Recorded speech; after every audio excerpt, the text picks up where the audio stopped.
You are a soul in limbo, trapped inside an arcade machine, forced to play a game called Pony Island.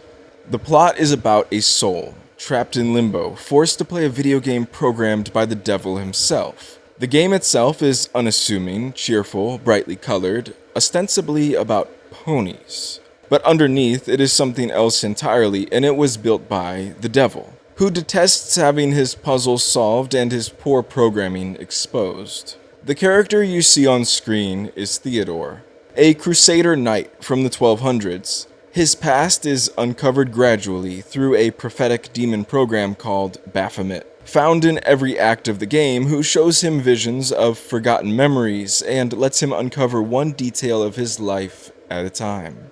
Through those visions, it's revealed that he left behind a mother and daughter to fight alongside King Louis the Ninth in the Seventh Crusade, and died in 1252 in the waning summer sun, killed by a man named Abu al-Kindi, who fought to defend his own city alongside the walls of Jerusalem. He is damned to limbo for his crimes as a crusader.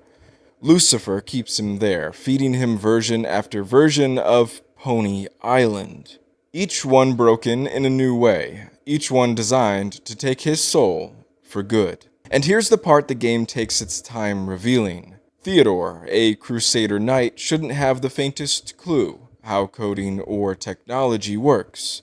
Fortunately, the player picks up the slack for him in that regard. It seems at first like Theodore is the in-universe player, until fake computer messages generated by one of Lucifer's demons make clear the two of you are not the same person. Lucifer does not take kindly to being outsmarted. He is dejected when his own game refuses to load properly, insisting he tested it 1,000 times, though evidently he did not. Early on, he forces the player to type "Yes, Master," regardless of what keys are actually pressed. You're not left completely without allies, or at least the appearance of one. Early in the game, a voice calling itself Hopeless Soul reaches out through an in-game messenger, claiming to be a fellow prisoner of the machine with a plan to escape. The game runs on 3 core files, and every time one is destroyed, Lucifer is weakened, though all 3 must be destroyed to actually escape. Whether Hopeless Soul is telling the truth is never fully settled. Various demons encountered in the game call him out as a false prophet, and he doesn't resemble a typical disembodied human spirit.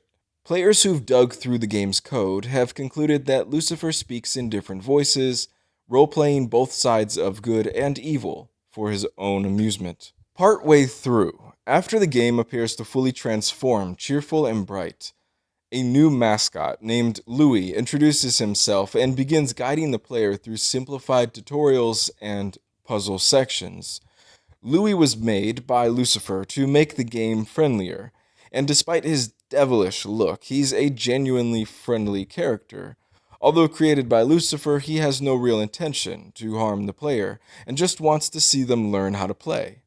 At the end of that stretch, Louis, now dragged along by a glitching butterfly, pleads with the player to stop, since they've already completed everything they need to.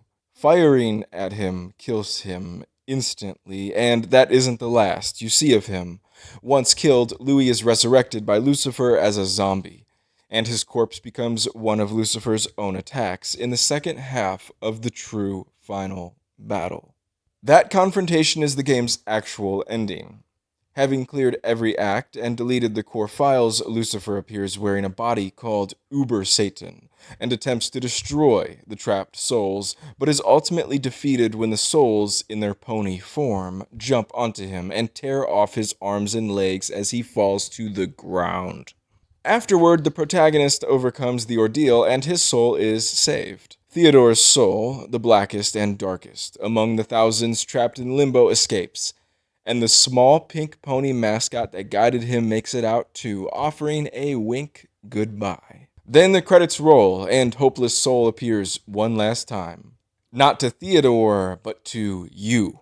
He tells the player he hopes he's satisfied their completionist desires, so they'll uninstall the game. And then, making clear he was speaking to the actual person outside the fiction, closes the whole application. If this one resonated, subscribe. New essays drop weekly, and you never know what's coming next. Share it with someone who'd get it, and leave a comment. I want to know which door this opened for you. Mystery Compendium, the archive is always open.